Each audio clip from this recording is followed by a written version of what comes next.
Je voudrais du soleil vert, des dentelles et des théières, des photos de bord de mer, dans mon jardin d'hiver. Je voudrais de la lumière, comme en Nouvelle-Angleterre. Je veux changer d'atmosphère, dans mon jardin d'hiver. Ma fleur, sous la pluie de novembre, tes mains qui courent, je n'en peux plus de t'attendre. Les années passent, qu'il est loin, là je tombe. Nul ne peut nous entendre. Je voudrais du Fred Astaire, revoir un latte. So, is the White House forecasting real problems with reaching a China deal, or is this just part of negotiating tactics? What do you think, gang? I think that the bond market certainly didn't like Mr. Tariff Man, and once the bond market decided he didn't like Mr. Tariff Man, then the concerns came in about an inverted yield curve, and then nobody was really focused on trade. Everyone was focused on the yield curve. I think if you're trying to unpack this whole thing, David, we have a very narrow path forward. Bad news is always bad news. Good news is sometimes bad news. I think the market is having a hard time digesting the whole thing. I certainly hope it was a negotiating tactic, because I have seen more coherent trade policy carved into men's room walls. But I don't think the tweet, however, was necessarily the only thing that sent the market lower. I mean, it does seem a pretty sharp change from yesterday's tone, but just consider the backdrop of the stock market now. For the first time in a decade, savers are seeing rates at their banks 2% plus, on their way to 3%. So it doesn't take much right now to get them nervous and saying, hey, let me take some money off the table. Yeah, and this tweet was a great reason to do it. I mean, this tweet belies such an ignorance from the president. He's Tariff Man, as he calls himself. It belies such an ignorance about trade. I mean, it's almost laughable. Just as we talked about with Peter Navarro a couple of weeks ago, right here on Bulls and Bears, the president is crowing about all this money he's raising from tariffs. That's money from Americans. It's money from companies like Ford, like GM, both of which have lost $1 billion and are laying off employees. So, I mean, I'm not surprised that's exactly when the stock market had this massive dump. And I'm going to weigh in, and although I don't use the same kind of washroom as Jack, I do agree that there are other factors. At 12:05 p.m., there were some technical factors, too. You saw that 200-day moving average. You saw it hit lower. And when that usually happens, you have some of these big hedge funds, you have momentum just moving it and dragging it lower. The same thing happened just a few days ago. So that could be part of that downward trend that we saw in the later half of the day. It was more technical. But focusing, the inverted yield was commented 2 to 5. I still don't think that's necessarily a cause for concern at the moment. And if anything, I think it was in the Wall Street Journal today, there was a great article talking about the T-bill, the 3 to 6 month one, and the fact that you're seeing cash equivalents being very, very good in terms of returns, averaging about 1.7%. So we're starting to see cash being king, and obviously not the cash under your bed. Well, to Jonathan's point, the $7 billion that we have taken in tariffs that the president was talking about and kind of bragging about, it is small, is it not, in comparison to all of the dislocations. I mean, these supply chains around the world have been upset by these tariffs, have great cost to it, and the market share, some American companies, American steel companies who used to sell into Europe aren't able to do that anymore. It is Wednesday, the 5th of December of 2018, and you are in West Coast Cookbook and Speakeasy. I am your chef de cuisine, Justice Putnam, and our daily special is Smothered Benedict Wednesdays. It is merely an egg dish with a very, very elegant hollandaise sauce. Maybe some might construe it as being in the Manhattan style. I don't know. I'm more West Coast than that, but there you go. Well, it is a national day of mourning, and indeed, I got to tell you, a lot of people are, dissing the dog, or, the whole idea of the dog, and, the dog didn't know Bush that long, and yada. He looks so sad. Well, actually, and then there's other people who were very much taken with the image of the dog. And, I can understand that. I know some dog people. But I'll tell you, the one that got me, and I try to shy away from, these iconographic moments. Normally. Regardless, when Dole got up out of his wheelchair, stood there in honor. Now, the media was alluding to Dole and Bush's friends. Well, that's being magnanimous because they were kind of enemies. And but there's always a respect that look at Jefferson and Adams. At the towards the last few years of their lives, they became very close, and so close that they died within hours of each other. Isn't that odd?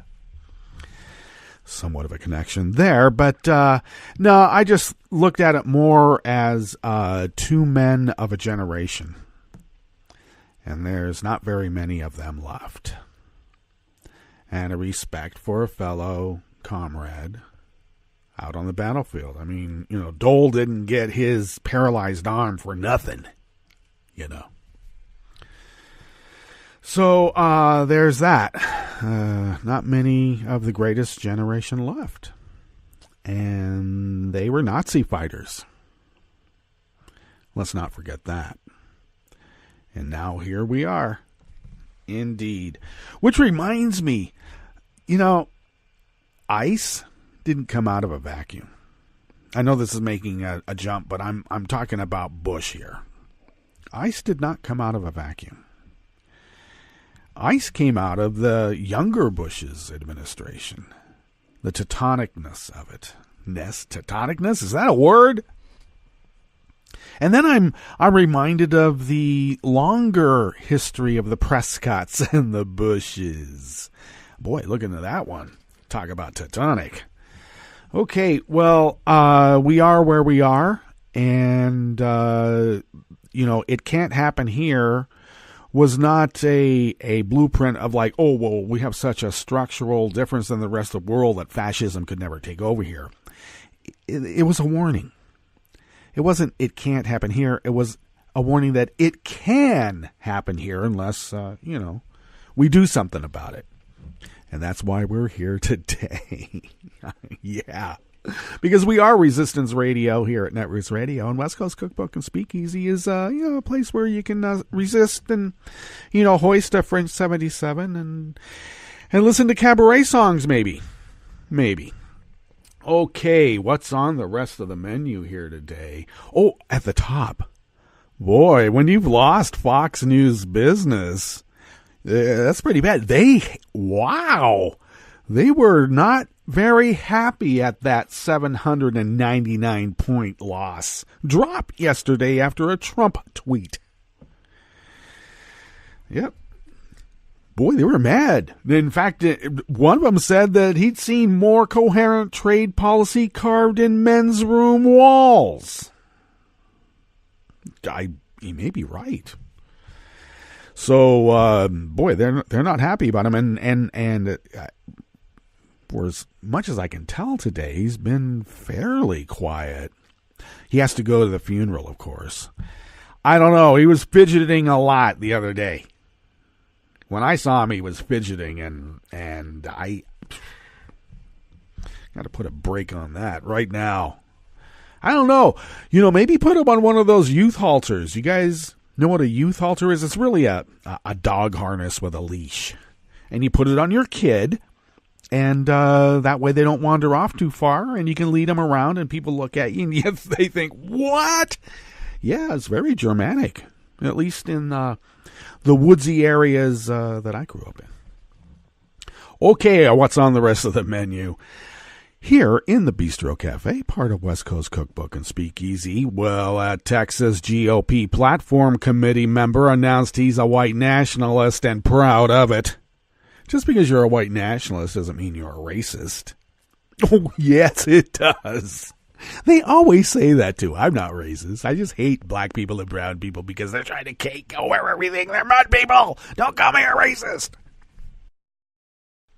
Trump's Homeland Security chief saved her job by being even more racist.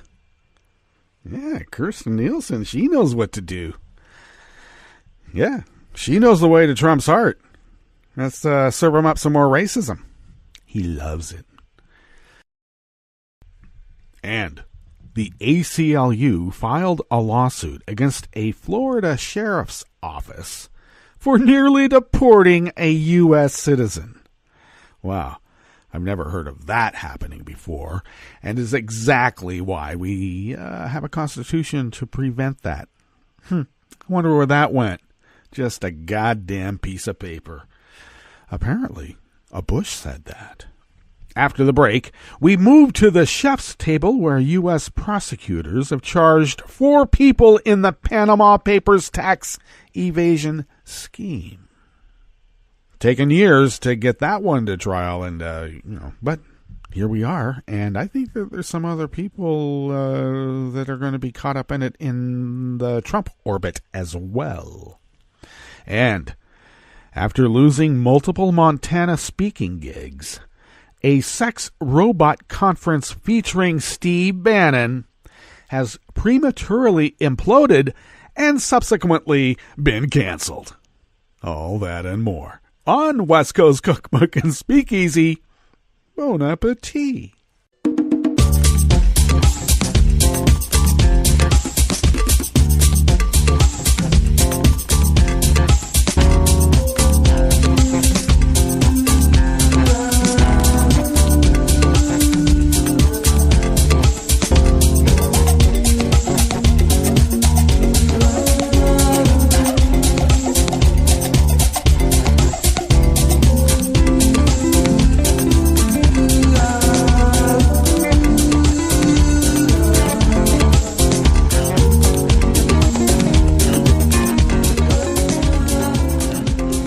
Bottom of our homepage at netrootsradio.com, you will notice to the rightish of the page the chat room link monitored by Kelly Lincoln. Thank you, Kelly, for doing that.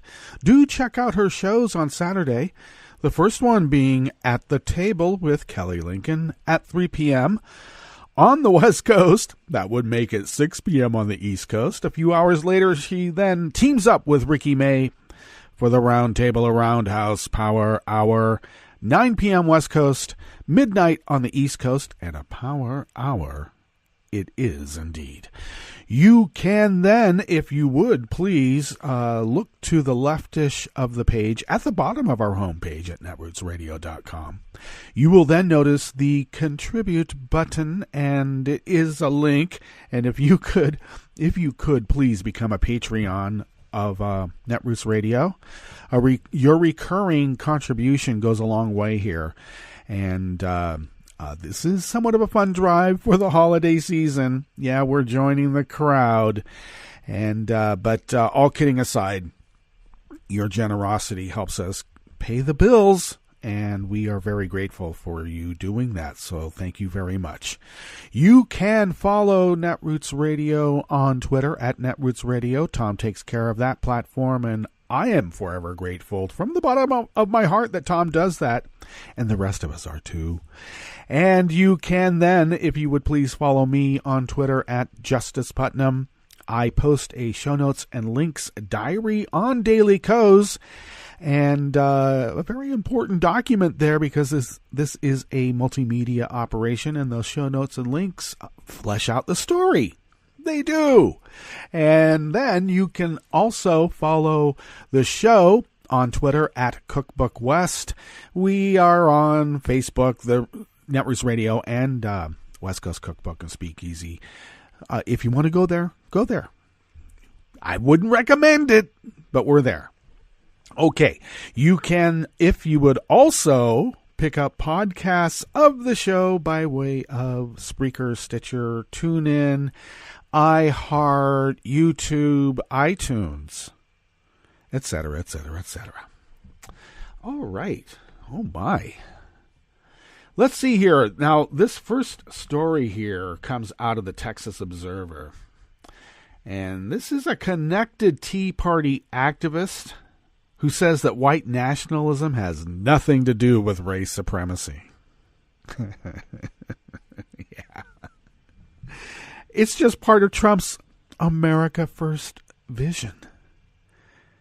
It doesn't have anything to do with white supremacy. It's just a vision of America First that has really, no mud people in it. All right. Well, and it's Texas, so there's enough room for a lot of different, really kind of radical beliefs when you get down to it. You have to have a lot of room to be able to hold it all in or let it seep out. Okay.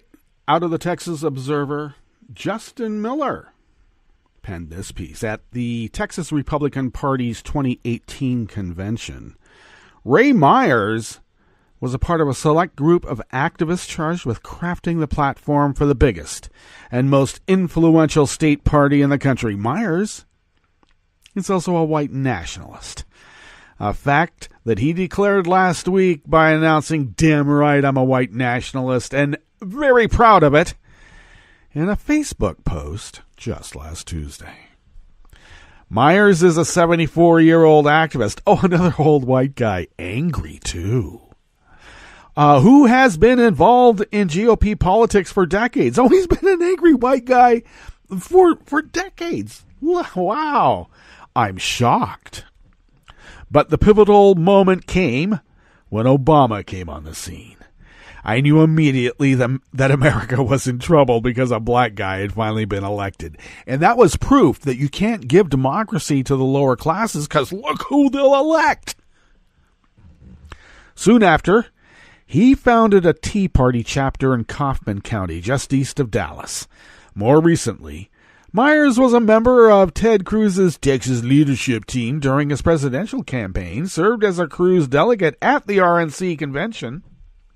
Oh, I know what they're saying is that because Ted Cruz is really like an illegal alien from Canada, by way of, some country south of the border, right? It's okay. And I will say that, boy, I've never heard of, anybody but Americans being racist. Never. And so after his dalliance with Cruz, he went into a full embrace of Trump because Trump really speaks to his inner, id. Reached by phone on Friday, Myers insisted that he saw nothing wrong with labeling himself a white nationalist. I'm Anglo. I'm proud of it. Just like black and brown people are proud of their race, I'm a patriot. I'm very proud of my country. Actually, I think you're a loyalist. Because patriots are, a lot of black and brown people, and I guess they're fellow travelers. All that means is America first. That's exactly what that means. That's where the president's at. That's where I'm at. And that's where every solid patriotic American is. It doesn't have anything to do with race or anything else. Or else is what he means. It doesn't have anything to do with race or else. Yeah, I've heard this argument many times. Well, Myers told the Texas Observer that he agrees with Trump's claim that the media is the enemy of the people and said the left is pushing a narrative to make white people ashamed of their heritage and to cast nationalists as racist right-wing Nazis. And I have to just interject and say, even though he says it's the furthest damn thing from the truth ever, keep saying that. Okay, keep saying it because it is really quite funny. These people expose themselves for the white nationalist bigot Nazis that they are, and pretending that they're otherwise, we know what that leads. Now, like rust, this needs to be rubbed out. It doesn't just take some solution where we can just pour on the magic rust remover and it goes away. No, it takes elbow grease. It takes a lot of scouring. And they are not patriotic Americans, as this fellow keeps insisting. I'll tell you who are patriotic Americans. The few left of the greatest generation were probably some of the greatest Nazi fighters the world has ever seen.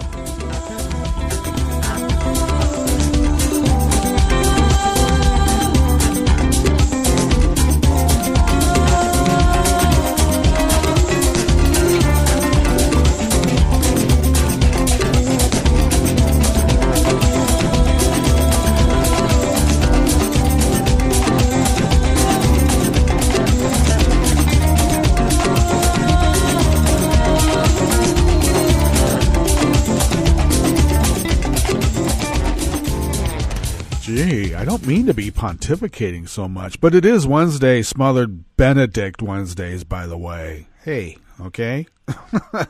And anyone who knows me well enough, or even barely knows me, can probably sense that I have a Holden Caulfield radar about hypocrisy, especially what used to be known in the Holden Caulfield world as adult hypocrisy.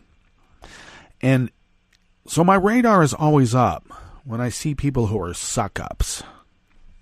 And I'll tell you who I hate even more than just a suck-up. It's a racist suck-up. Or a suck-up who says, hey, racism will help me suck up even better than I'm going to suck up and become a racist. And I'm looking at you, Kirsten Nielsen.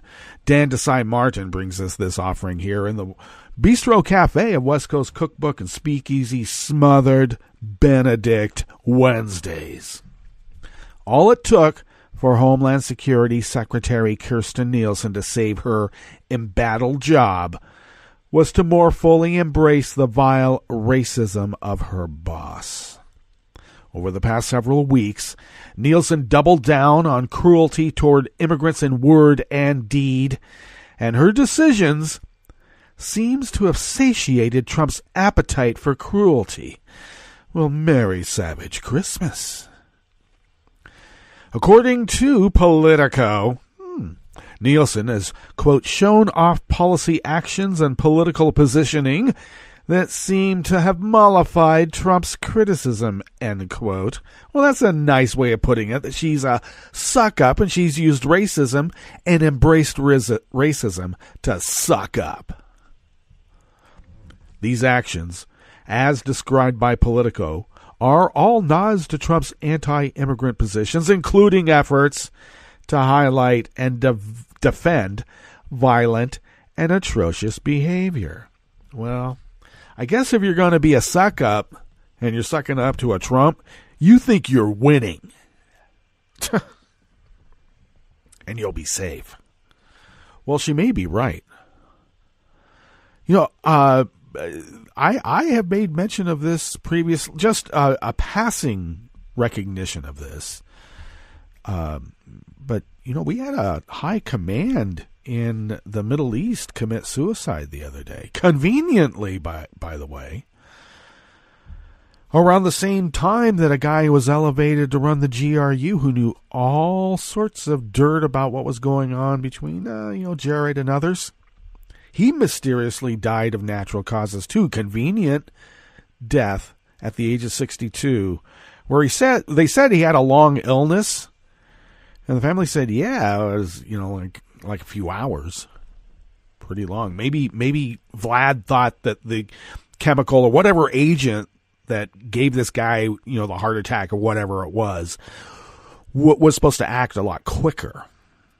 Maybe that's what they meant by a long illness. It took a while for the guy to die. And we gave him a lot, too, conveniently. Well, back to Nielsen and her suck-up, because, people know where their bread is buttered. Do people still use that term? I better not. Might not be vegan. Or is it vegan? Well, some of that criticism now against Nielsen has come from the American Academy of Pediatrics, who found it necessary to explain that using, tear gas on infants and toddlers and diapers goes against evidence-based recommendations and threatens their short and long-term health. And I know they're discussing it among themselves, Nielsen and others, and it's a feature, not a bug. It's not that they don't care. They know that it works. Well, even though Nielsen in the weeks leading up to the midterms was fully embracing this racism, it didn't seem to help in terms of the election since we gained 40 seats in the House. Now, of course, Trump has now embraced her as being a fair leader of her department. And we know that he expects his loyal minions to be as outwardly racist as he is if they want to keep their jobs. And that's no problem for Kirstjen Nielsen.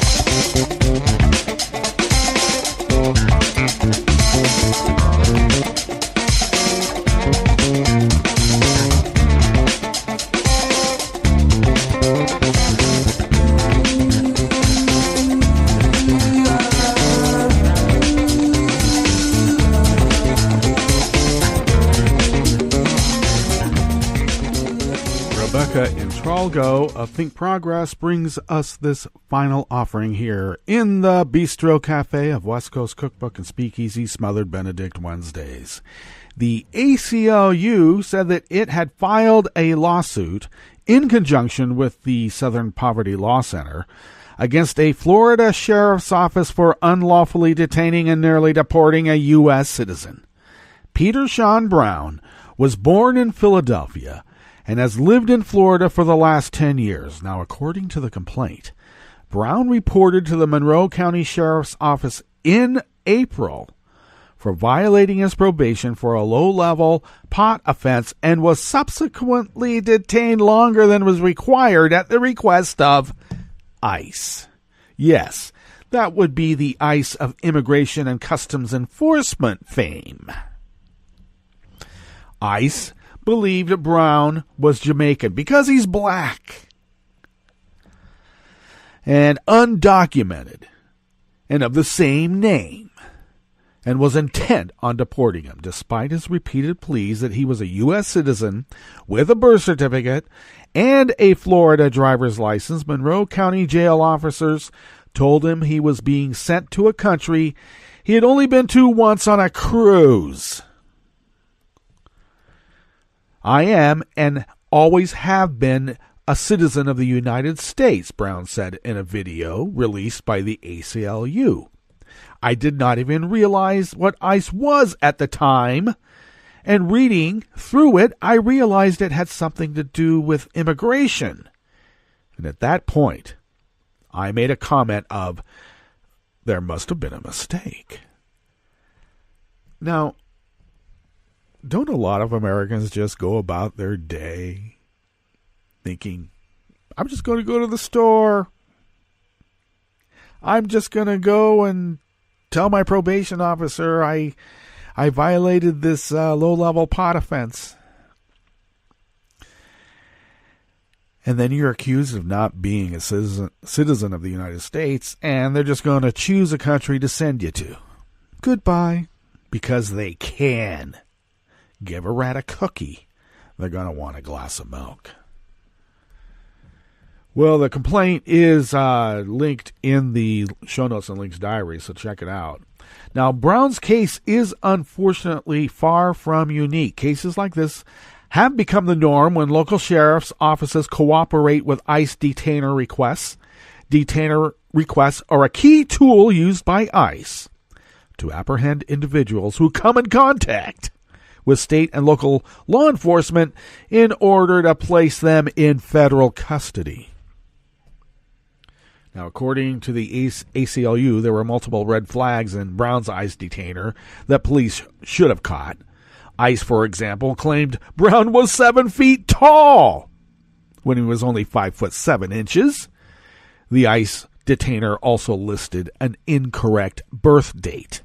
Nearly 300 jurisdictions, from California to Connecticut, have adopted some form of sanctuary legislation that prohibits state and local police involvement from enforcing immigration law or bars a police officer from inquiring about an individual's immigration status. Now, do you know why they go after sanctuary cities? Now, Think Progress has reached out to U.S. Immigration and Customs Enforcement for a comment on Brown's case. But as a publication, ICE has not responded. Let's go to our break, and when we come back from said break, we will then go through weather from around the world and finish up with the stories that we have curated for you today. You are listening to West Coast Cookbook and Speakeasy, and we will be right back. You are listening to netrootsradio.com. Please hang up and try again.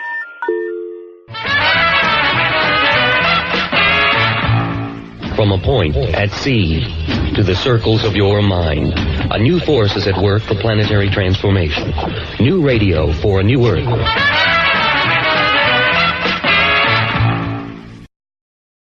This is Take Two Movie Review. I'm Kim Lowe. This week, a ride like no other. Road trips and fish-out-of-water stories are par for the course in comedies. However, few dramas about racism incorporate such elements, much less provide as many laughs as the new movie Green Book. Set in 1962 and written and directed by Peter Farrelly from There's Something About Mary and Shallow Hal, the movie is based on the true story of Frank Anthony Vallelonga, a New York bouncer who lands a job chauffeuring African-American pianist and composer Don Shirley on a tour through the Deep South. Named for the popular guide for black travelers designating safe spaces for them to eat and stay in the Jim Crow era, Green Book tells the story of an unlikely friendship forged on the road. The loud, boorish Tony, played by Viggo Mortensen in a likely-to-be-nominated role, seems an unlikely choice for the job given the discomfort he displays in an early scene with two black repairmen in his apartment and the fact that he rarely ventures outside his Italian-American neighborhood.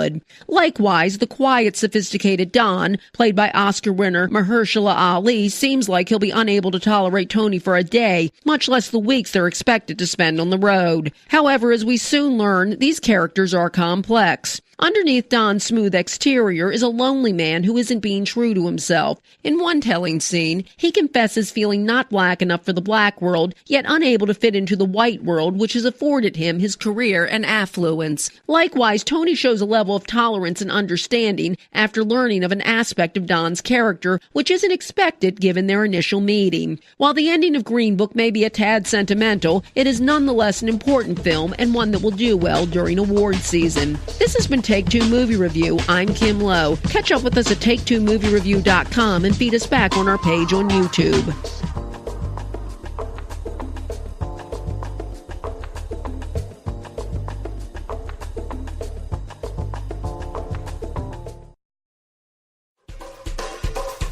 This is Scientific American's 60-Second Science. I'm Christopher Intagliata.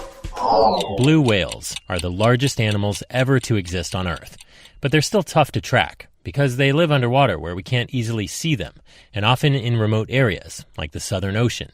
But the whales' songs can travel hundreds of kilometers underwater, so scientists often listen for them instead. By the way, that's sped up 10 times so you can hear it. Over the years, these eavesdropping biologists have noticed a mysterious trend that certain blue whale calls are gradually lowering in pitch over time. For example, here's a call from 2002, followed by one from 2017.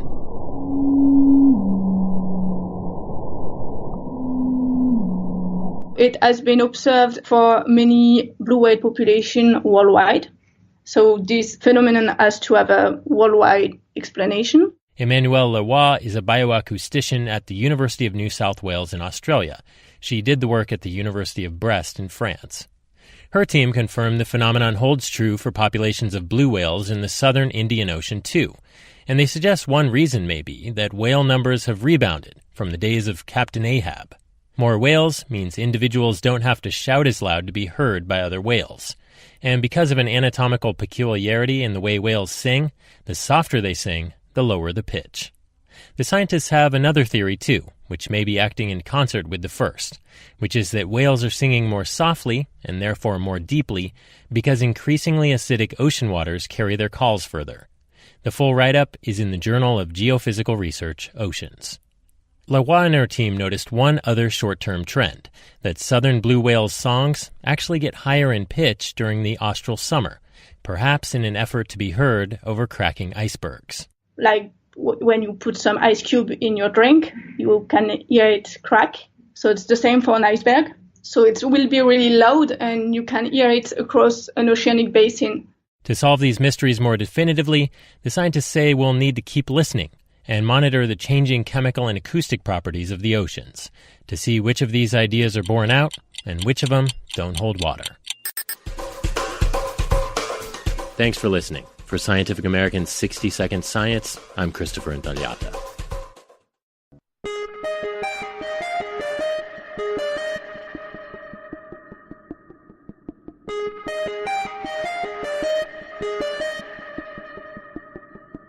Hi, it's Tom. Could we humbly suggest your donation to netrootsradio.com? All we've got to run this 24-hour powerhouse of progressive resistance radio is what comes out of our own wallets. And you are our biggest donor. And it doesn't take much, $3, $5. Just go to the bottom of our netrootsradio.com page and hit our secure donate button. Heck, you can even make a recurring contribution. And you'll get a wondiferous pair of Netroots radio stickers for application to your backpack, your bumper sticker, or your banjo. Well, it's up to you which backpack you want to put it on. So donate what you'd like at the bottom of our netrootsradio.com's homepage. Because you are our biggest donor. Netrootsradio.com. Together, we are Resistance Radio.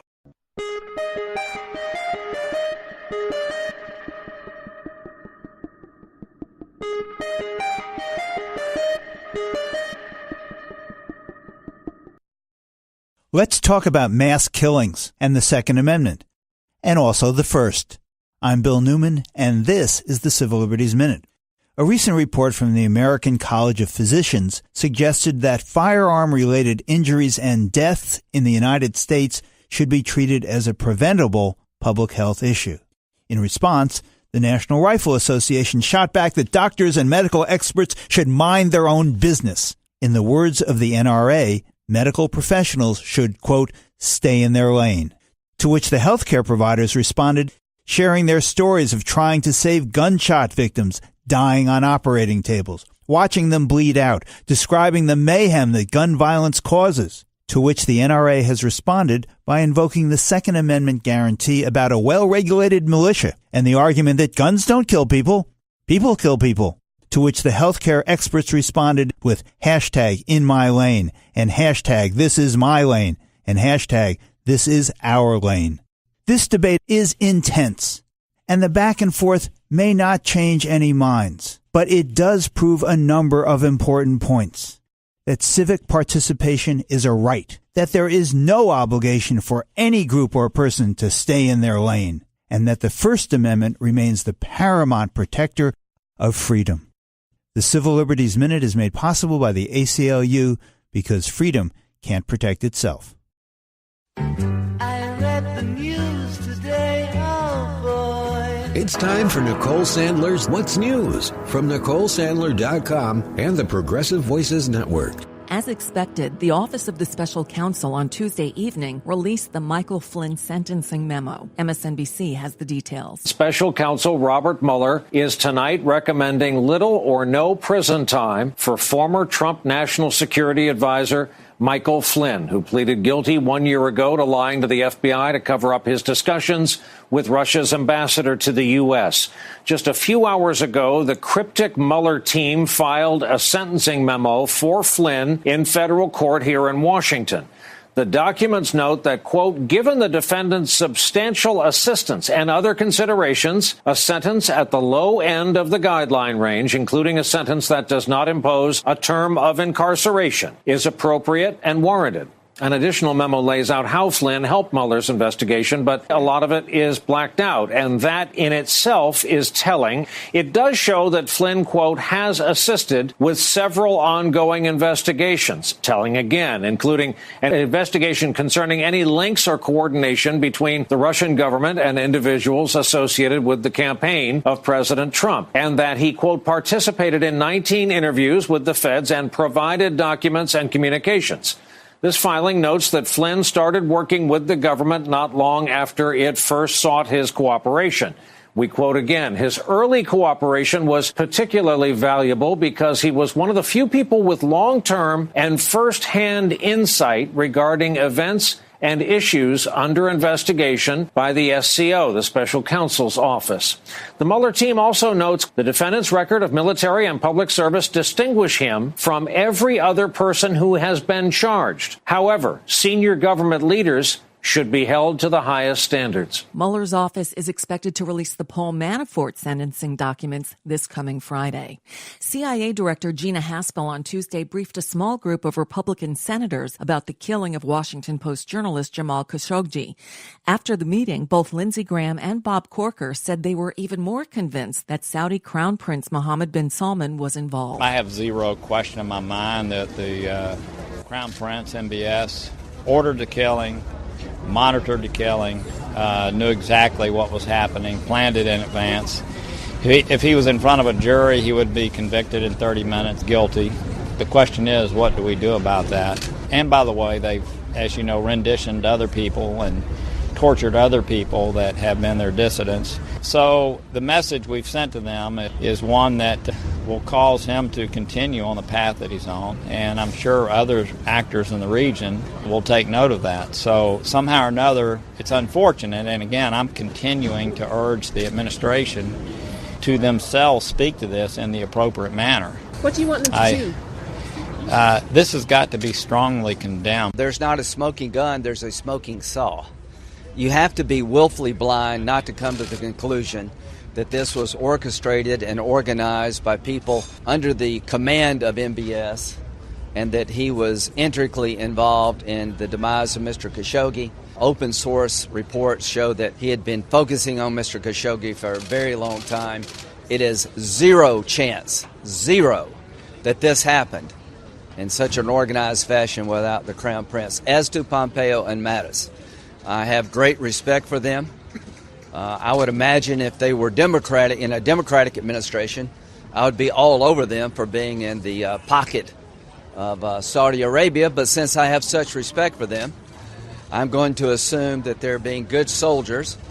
And when they look at the analysis, they're being technical in their statement. The Attorneys General of Maryland and the District of Columbia on Tuesday issued subpoenas formally demanding financial records from Donald Trump's businesses as part of their lawsuit alleging his dealings with foreign governments violate anti-corruption clauses of the U.S. Constitution. Among other documents, the attorneys general are seeking revenue statements and tax returns from the Trump Organization entities. Donald Trump's longtime political ally, Roger Stone, invoked his Fifth Amendment protection as he declined to share documents and testimony with members of the Senate Judiciary Committee, according to a letter posted Tuesday by the committee's top Democrat, Senator Dianne Feinstein.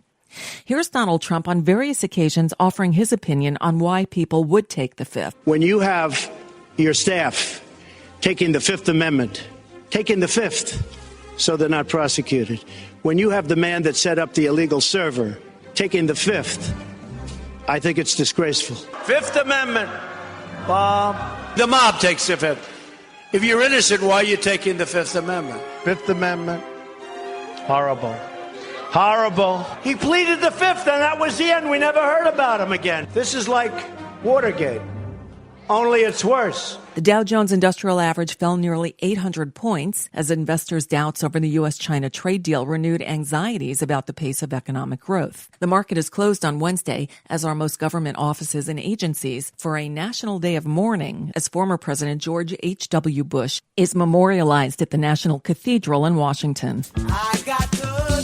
And that's a bit of what's news for now. I'm Nicole Sandler. If you appreciate these reports and the Nicole Sandler Show, I hope you'll consider making a contribution. My work is 100% listener funded, and I can't do it without your help. Find out more at NicoleSandler.com/donate. From UN headquarters in New York, I'm Luke Vargas with your World in 2 minutes. A new report finds that investment in clean energy technologies across the developing world has now surpassed investment in the world's richest countries, a sign that renewable energy products are increasingly seen as financially viable, whether they're in France or French Guiana.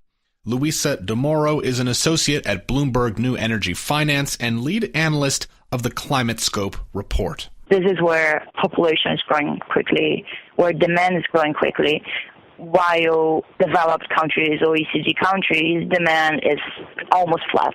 De Moro says flat energy demand in places like Western Europe has led European utilities to look elsewhere for investment. 10 years ago, those companies might have worried about the viability of wind or solar projects in Africa and Latin America, but now things have changed. Before, we would see only development finance institutions such as World Bank providing capital to finance clean energy in developing countries.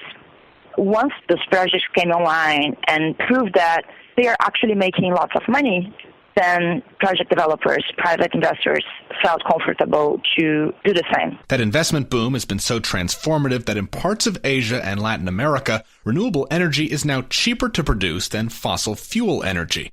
That's undoubtedly a good thing, but only a first step, since developing countries are still building and operating dirty coal power plants. To stop that, De Moro says even more green investment is needed to keep driving clean energy prices down. At some point, all this coal capacity that is a big issue will need to be replaced. And that's more expensive because you need to compare the price of running a coal plant to building a new wind and solar plant. Without private capital, that will never happen. Luke Vargas, the United Nations.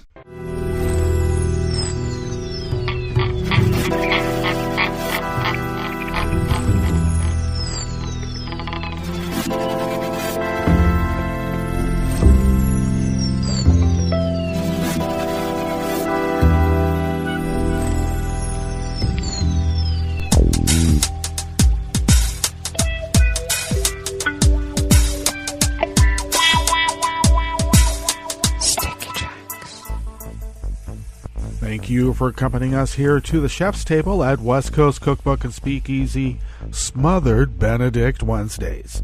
Let's begin weather from around the world along the banks of the Rogue River and the Rogue River Valley of southern Oregon on the west coast of the continental United States of America, where it is currently 37 degrees Fahrenheit. We are expected to be a bit warmer today, about 51 to 52. But our overnight lows will be in the lower 30s, upper 20s. And it looks like that will be the trend for the next few days. Right now, winds are light and variable out of the west-southwest. Will continue so throughout the day and through tomorrow. And only a small chance of rain.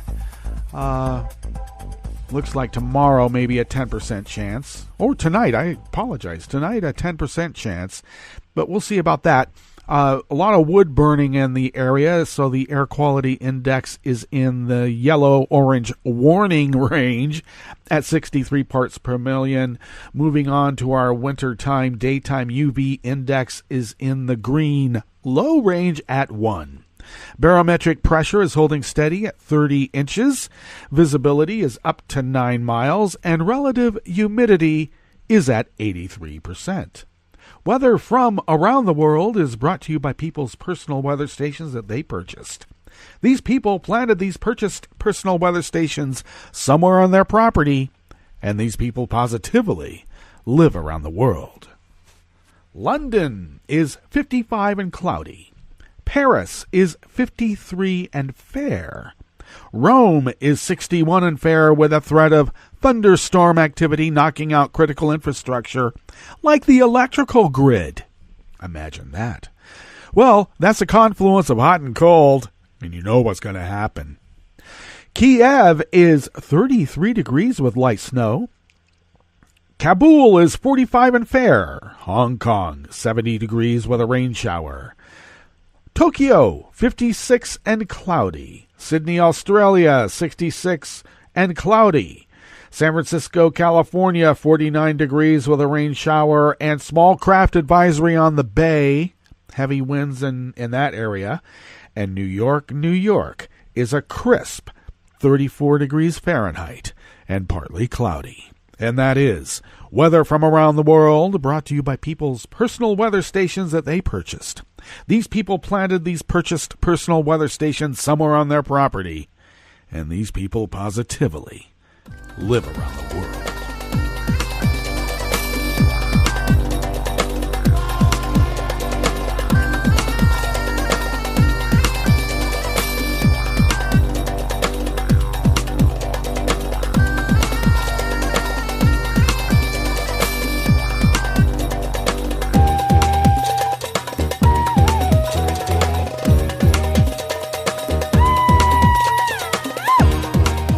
Sarah Ann Lynch and Brandon Pearson of Reuters brings us this first amuse-bouche here at the chef's table at West Coast Cookbook and Speakeasy Smothered Benedict Wednesdays.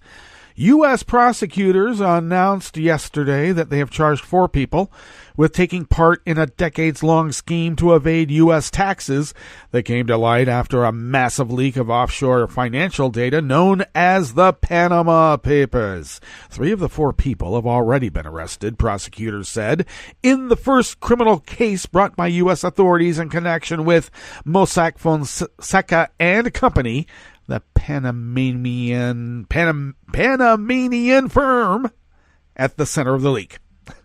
Sorry about that. Harold Joachim Vondergoltz, a client of the firm, was arrested in London on Monday. Dirk Brouwer, an employee of an asset management company closely tied to the firm, was arrested in Paris on November 15th. And Richard Gaffey, a U.S.-based accountant, was arrested in Massachusetts on Tuesday, according to prosecutors. The 4th defendant, Ramsey Owens, was a lawyer at Mossack Fonseca and remains at large, the prosecutors said, and the law firm shut down earlier this year. Bill Lovett, a lawyer for Gaffey, could not immediately be reached for comment. Lawyers for the other 3 defendants could not immediately be identified. The most serious charge in the case, which include wire fraud and money laundering conspiracy, carry a maximum sentence of 20 years in prison. In an indictment unsealed in Manhattan federal court, the prosecutors said that from 2000 to 2017, Owens and Brouwer conspired to help clients of Mossack Fonseca conceal assets, investments, and income from U.S. tax authorities by using sham foundations and shell companies formed under the law of countries including Panama, Hong Kong, and the British Virgin Islands. Owens, age 50, is a citizen of Panama, and Brouwer, age 54, is a German citizen, prosecutors said. One of those clients was Vondergoltz, an 81-year-old German citizen, according to the indictment. Prosecutors said that Owens and Gaffey helped Vondergoltz avoid taxes by creating shell companies and bank accounts that he falsely claimed were solely owned by his elderly mother, a Guatemalan citizen who did not pay U.S. taxes. Wow, this is good work if you can get it. The Panama Papers, which consist of millions of documents from Mossack Fonseca, was leaked to the media in April of 2016.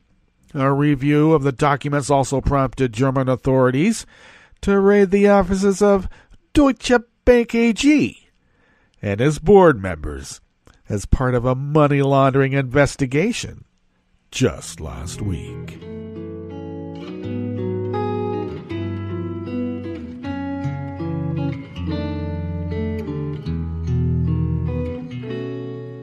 She Je te donne ce mon amour pour la vie entière. La promesse de me trouver à tes genoux. Aussitôt que tu m'appelles, rester toujours fidèle. C'est tout, c'est tout. Je te donne tous mes printemps, mes étés de mer, mes automnes quand les feuilles tombent partout. Si ce n'est pas une bonne affaire, je te donne tous mes hivers, c'est tout. Noor Al-Sabai brings us this final amuse-bouche here in the chef's table at West Coast Cookbook and Speakeasy. Smothered Benedict Wednesdays. I gotta tell you, I don't like seeing in the same sentence sex robot and Steve Bannon, because if there's a sex robot Steve Bannon or a Steve Bannon sex robot out there, that's kinkier beyond my comprehension, and I gotta tell you, I don't want to know about it. I'm way too vanilla for that kind of kink. I know people like it. I just don't. Former White House advisor Steve Bannon was supposed to headline a sex robot conference and has lost multiple speaking gigs since it was announced. Now, the University of Montana said that the Athenian Parrhesia Free Speech Forum that was going to be held on campus was a debate event Bannon was supposed to participate in, but was canceled after a growing outcry from the University of Montana community. Oh, how nice. Well, it was, as the student newspaper noted, the third of his appearances that has been canceled since news broke that he was to be a keynote speaker at the 4th Annual Congress on Love and Sex with Robots. The Sex Robot Conference itself was canceled alongside the 15th International Conference in Advances in Computer Entertainment Technology. Well, that's a nice way of putting it. We have some smutty machines. Want to buy them? They're like pet rocks. Both conferences were organized by Adrian Cheok, the director of the Malaysia-based Imagineering Institute. Wow. Both conferences, After the New York Times' Maggie Haberman tweeted about the now canceled Congress on Love and Sex with Robots, of course others on Twitter shared her incredulity. I can't believe I just Googled Steve Bannon sex robots. I'm telling you, I don't want to. There's no Steve Bannon sex robot out there. Gee. So that does bring us to the end of our broadcast period for the day. But of course, Netroots Radio will broadcast on all day and all night. And we'll meet up tomorrow for Metro Shrimp and Grits Thursdays. So do stay tuned to Netroots Radio all day, all night for all that breaking news as it breaks. And we'll meet up tomorrow here in West Coast Cookbook and Speakeasy. Bon appetit.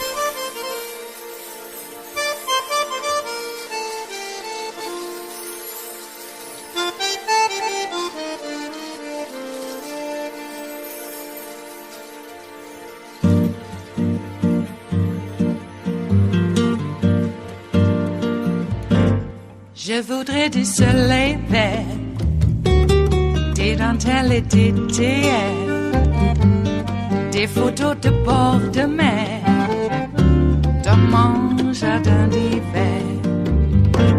Je voudrais de la lumière, comme en Nouvelle-Angleterre.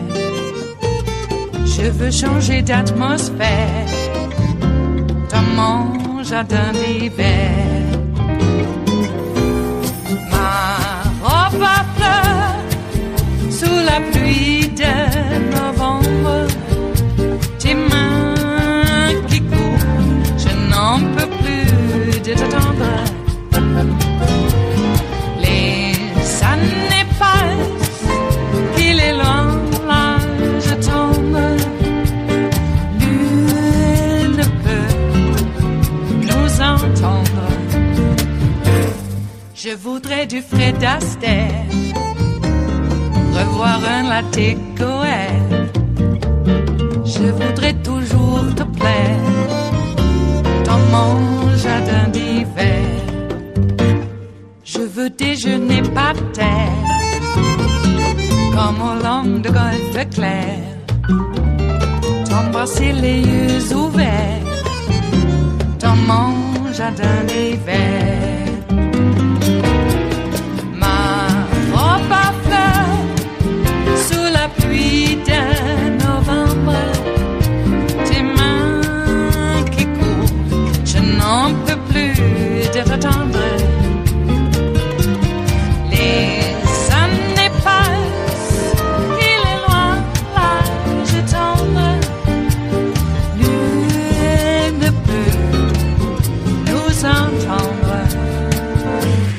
Ba-da-da-dum-dee-da-dum,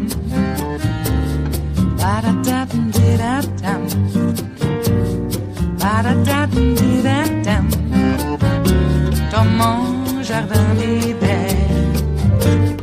Ba-da-da-dum-dee-da-dum, ba-da-da-dum-dee-da-dum, ba-da-da-dum-dee-da-dum, dans mon jardin d'hiver.